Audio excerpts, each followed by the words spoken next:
डम डम डम डम डमरू बजाए शिव शंकर कैलाशपति। युग युग सोया जीव जगाए शिव शंकर कैलाशपति। डम डम डम डम डमरू बजाए शिव शंकर कैलाशपति। युग युग सोया जीव जगाए शिव शंकर कैलाशपति। ओम नमः शिवाय, ओम नमः शिवाय, ओम नमः शिवाय, बोलो ओम नमः शिवाय। Hello everyone, welcome to my channel. दोस्तों, मेरे चैनल में आप सभी का स्वागत है और जो न्यू सब्सक्राइबर हैं उनका हार्दिक अभिनंदन है। दोस्तों, कैसे हैं आप सब? मैं अंकिता जबलपुर से करती हूँ आप लोगों का स्वागत और फिर से खूब खूब सावन एंजॉय करिए और मैं भी एंजॉय कर रही हूँ। सावन में फुहार तो नहीं आ रही है बिल्कुल भी, लेकिन मौसम इतना प्यारा है ना कि मैं क्या कहूँ। मौसम बहुत ही ज़्यादा अच्छा है और हम लोग छत पे घूमने जाते हैं ना, ठंडी ठंडी हवा चल रही होती है। कहीं ना कहीं तो पानी गिर ही रहा है। यहाँ हमारे यहाँ नहीं गिरता है तो सिटी में गिर रहा होता है, सिटी में नहीं गिरता है तो हमारे यहाँ बारिश हो जाती है। ओवरऑल जो है ना माहौल बहुत ही प्यारा सा हो गया, ठंडा ठंडा ठंडा और कूल कूल। वही पकौड़े वाला माहौल है कि आप बढ़िया जो है पकौड़े बनाइए और बिना बारिश के भी इस मौसम के साथ उसे आप इंजॉय कर सकते हैं। दोस्तों, मैंने तो राखियां खरीद ली हैं क्योंकि अभी वैसे टाइम है राखी के लिए, 15-20 दिन है, लेकिन फिर भी मैंने खरीद लिया। मुझे बाहर जो भेजनी है अपने भाई लोगों को, उनको तो मैं भेज ही दूंगी।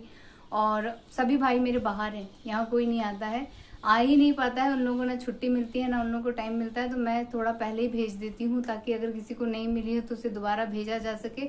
और आजकल तो व्हाट्सएप का ज़माना है ना, तो पूरा लेटर वगैरह लिखने के बाद मैं एक एक पिक लेके उन सबको व्हाट्सएप भी कर देती हूँ कि मैंने भेज दिया है। फिर वो लोग भी अपना फ़र्ज़ अदा करते हैं, 2000-5000 रुपये की फ़ोटो खींच के मुझे भेज देते हैं और कहते हैं आशीर्वाद तो तुम्हारे साथ ही है। ये फनी मोमेंट हो गया दोस्तों, लेकिन हाँ हम लोग ऐसा करते हैं, हंसी मजाक हमारा। आप बिल्कुल ये मत सोचिए कि मैं झूठ बोल रही हूँ, मेरे साथ ऐसे ही होता है। हम लोग हमेशा ऐसे ही करते हैं और मैं भी उन लोगों को तरह तरह की मिठाई बना के ना फोटो ही भेजती हूँ और ललचाती रहती हूँ। जब वो लोग आते हैं तो कुछ नहीं बनाती हूँ। ये हम लोगों का हमेशा का चलता रहता है। और आपको मैं राखी दिखाती हूँ और मैंने क्या और उसके साथ किया है वो भी दिखाती हूँ।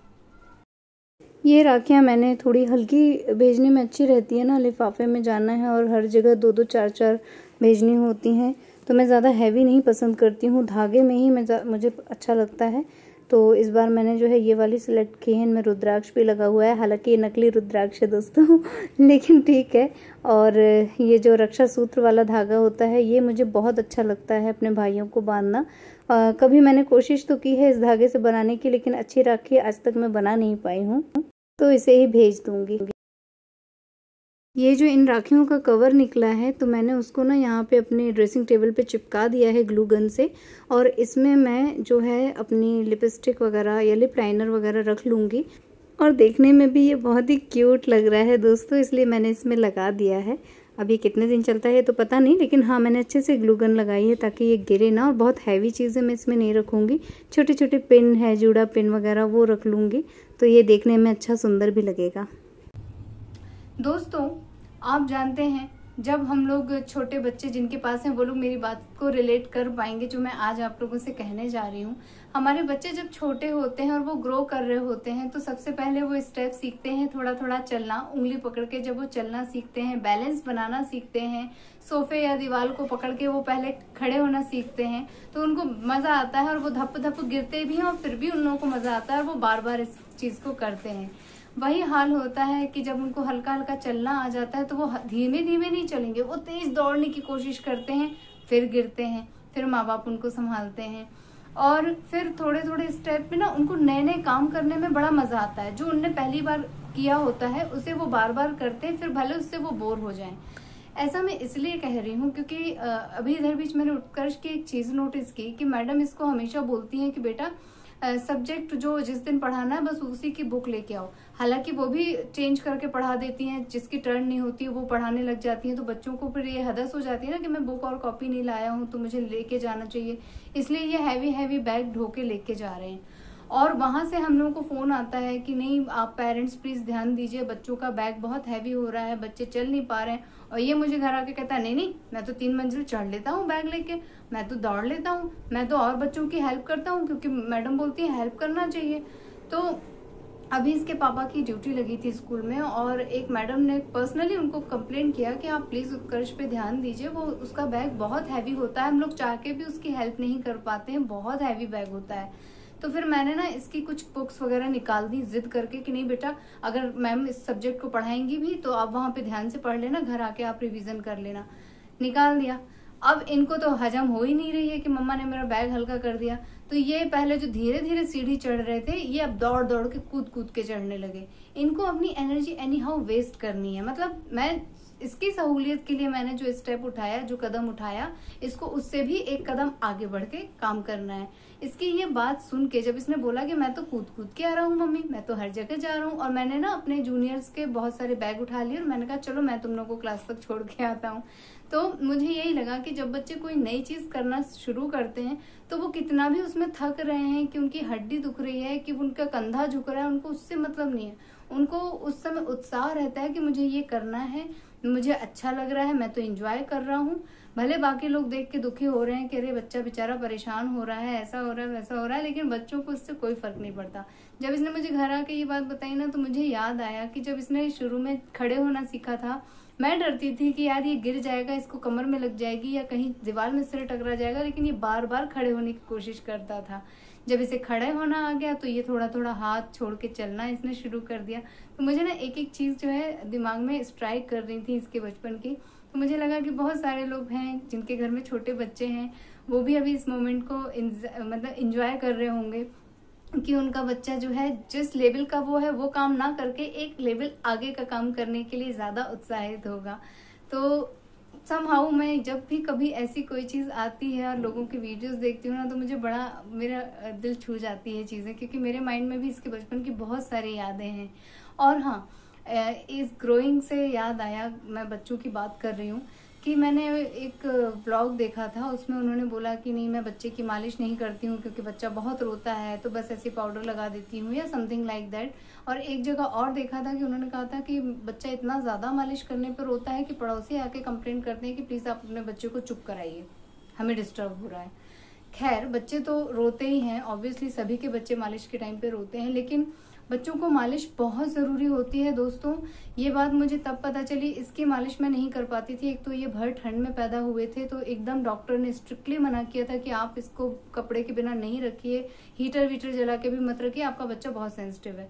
तो उस टाइम इसकी मालिश छूट गई। फिर हम जब यहाँ आए, यहाँ पे घर का माहौल ऐसा था कि मैं इसे मालिश नहीं कर पाती थी, बाहर से कोई आ नहीं पाता था, किसी पे हम भरोसा नहीं कर सकते थे घर में। तो समहाउ इसे मैं एक आध बार दिन भर में हल्का फुल्का कर दिया तो कर दिया। रूटीन इतना हमारा बंधा हुआ होता था, ये मेडिसिन वो मेडिसिन, उसका खाना इसका खाना, तो ओवरऑल इसको मैं मालिश प्रॉपर नहीं दे पाई।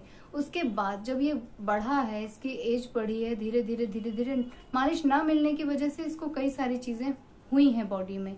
और ये बात मुझे डॉक्टर ने बताई है, जो हमारे डॉक्टर थे, उनको मैंने जब कंप्लेंट किया कि बच्चे को ये प्रॉब्लम होती है, उन्होंने कहा कि बस अपने हाथ में तेल लो और बच्चे की रीढ़ की हड्डी पे ऐसे से मालिश करो, तुमने इसको मालिश वालिश नहीं दी है लग रहा है। तो मुझे समझ में आया कि एक भूल, एक गलती बच्चे के साथ भुगतनी पड़ती है। और जो पुराने लोग बोलते हैं ना कि दिन में 3-3 बार 4-4 बार मालिश कर दो, जिसके हाथ में लगता है वो मालिश कर देता है। जो सम्मिलित परिवार होते हैं उनके यहाँ ये होता है कि दादी ने भी कर दी, बुआ ने भी कर दी, मौसी ने भी कर दी, चाची ने भी कर दी। बच्चों की खूब मालिश होती है क्योंकि वो ग्रोथ कर रहे होते हैं, उनकी हड्डी मजबूत हो रही होती है, उनको हड्डियों को सपोर्ट करने के लिए मसल्स का मजबूत होना बहुत जरूरी होता है। तो बहुत छोटी छोटी सी बातें मुझे आज हर्ट करती हैं, मैं दुखी होती हूँ, लेकिन अब वो समय तो बीत गया। अब तो ये बच्चा बनेगा नहीं और मैं वैसी मालिश इसको कर भी नहीं पाऊंगी। फिर भी मैं कोशिश करती हूँ कि इसे मैं 15 दिन पे एक बार इसके पैरों की अच्छी तरह से मैं ऑयल के साथ मालिश कर देती हूँ, ताकि, क्योंकि ये बच्चा थक जाते हैं, बच्चे बोलते नहीं हैं, लेकिन फिर भी मम्मी पापा को लगता है ना कि चलो थोड़ा सा कर दें, एनर्जी आएगी। बड़े लोग भी मालिश करते हैं, हमने तो पहलवानों को देखा है अखाड़े में खूब खूब मालिश करते हुए, तो मैं बच्चे की क्यों ना करूँ। तो उनका व्लॉग देख के मैंने उन्हें तो पर्सनली बोला ही था कि नहीं, आप इसकी मालिश स्किप मत कीजिए बच्चे की, आप जरूर से कीजिए। भले बच्चा रोता है, बच्चों का रोना भी बहुत जरूरी है। जिस टाइम बच्चे रोते हैं मालिश के टाइम पे, उनके फेफड़े खुलते हैं दोस्तों, उनके फेफड़े मजबूत होते हैं, तो उनको रोने दीजिए। सांस रोक रोक के बच्चे रोते हैं, बच्चों का रोना मैंने देखा है, ये भी बहुत रोता था, लेकिन उससे उनका फेफड़ा मजबूत होता है। तो आप अगर ये सोचेंगे कि पड़ोसी ऐसा बोल रहा है कि उसको चुप कराइए, अरे भाड़ में गए पड़ोसी, कान बंद कर लो भाई, हम अपने बच्चों को लेके कहाँ जाएं। तो आप लोग स्ट्रिक्ट हो जाइए और आपको ये चीज संकोच में या बच्चे के कारण इमोशन में आके रोकनी नहीं है, करना ही करना है।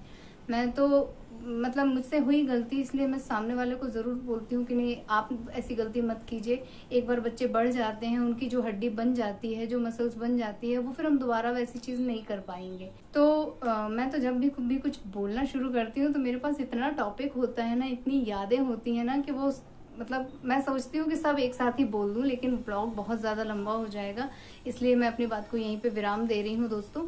और आज मैं बनाने जा रही हूँ उत्तपम। चावल और सूजी का जो मिक्स उत्तपम बनता है एक्चुअल में, वो मैं बनाऊंगी और आप लोगों के साथ रेसिपी शेयर करूंगी। आप लोग भी ज़रूर से ट्राई करिएगा। और इसमें जो भी आटा वगैरह होता है, जो भी कुछ है, वो आप अपनी चॉइस का डाल सकते हैं दोस्तों। सब कुछ आपकी हेल्थ, आपके टेस्ट पे डिपेंड करता है कि आपको क्या खाना पसंद है, कितना खाना पसंद है, क्या रेशियो पसंद है, मीठा पसंद है, नमकीन पसंद है। सब कुछ आपके स्वाद और मर्जी के ऊपर डिपेंड करता है। तो चलिए हम लोग झटपट बना लेते हैं और फिर उसके बाद जो है मिलते हैं। दोस्तों ये चावल का आटा है। मैं पहले थोड़ा सा एक टिप्स आपके साथ शेयर कर रही हूँ कि इसे बारिश के मौसम में ना स्टोर करने से पहले इसके डब्बे के तले में मैं कुछ लौंग डाल देती हूँ। लौंग से क्या होता है, इसमें मॉइस्चर नहीं बढ़ता है और इसमें कीड़े नहीं पनप पाते हैं। वैसे छालकर हम लोग यूज़ करते हैं, लेकिन फिर भी बारिश के दिनों में ना कीड़े की समस्या बहुत ज़्यादा हो जाती है। तो बीच में भी थोड़ा सा लौंग डाल दीजिए, नीचे तले में डाल दीजिए और ऊपर डाल दीजिए, तो इसमें कीड़े नहीं हो पाते हैं। देखिए बिल्कुल भी कीड़े इसमें नहीं है और मैंने छान लिया है। चावल और सूजी दोनों को मैं बराबर मात्रा में यहाँ पे ऐड कर रही हूँ और थोड़ा सा जो है पानी डालकर इसे कर रही हूँ। ओरिजिनल तो इसे थोड़ा सा दही में फेंटना चाहिए, लेकिन मैं दही यहाँ स्किप करूँगी। और मैं नमक डाल दे रही हूँ, थोड़ी सी काली मिर्च पाउडर डाल के इसे 10 मिनट के लिए फूलने रख दूँगी। उसके बाद मैं इसमें बारीक कटी हुई प्याज डालूँगी और थोड़े से ना हम लोग अपने बगीचे के पोई के पत्ते लाए हैं, तो उसे भी मैं थोड़ा सा बारीक कट करके डाल दूँगी। थोड़ा खट्टा खट्टा होता है, अच्छा लगेगा। और बाऊजी का मैं बिल्कुल प्योर चावल के आटे का बनाऊँगी, क्योंकि उनको सूजी मना है देना, रवा बिल्कुल भी मना है और गेहूं से बनी चीज़ें देना मना है। तो मैं उनको चावल का ही बनाकर सबसे पहले दे दूंगी। और उनके में मैं केवल चावल का आटा, नमक और काली मिर्च और प्याज ऐड कर रही हूँ। और हम लोगों के में पोई के पत्ते और सूजी एक्स्ट्रा ऐड की हुई है। और मेरे पास आलू की बढ़िया सी भुनी हुई सब्ज़ी रखी हुई है, जिसे मैं इसमें इन लोगों को रोल बनाकर सर्व कर दूंगी टोमेटो सॉस के साथ। और टोमेटो सॉस मैंने घर में बनाया है, उसकी रेसिपी मैं जल्दी ही आप लोगों के साथ शेयर करूंगी। बहुत ही इजी है बनाना, तो आप लोग भी इस तरह की चीज़ें घर पे ट्राई कर सकते हैं दोस्तों। दोस्तों इसी के साथ मैं आज का अपना व्लॉग यहीं पे एंड कर रही हूँ। आप लोगों से लेती हूँ विदा, मिलती हूँ अपने नेक्स्ट वीडियो में। आप लोगों में से जो लोग नए हैं प्लीज़ मेरे चैनल को सब्सक्राइब कीजिएगा, वीडियोस को लाइक कीजिएगा और अपनी फैमिली और फ्रेंड्स के साथ उसे शेयर ज़रूर कीजिएगा दोस्तों। और अपना प्यार इसी तरह बनाए रखिएगा। अपना ख्याल रखिएगा। Tata bye bye. Bye bye and thank you for watching.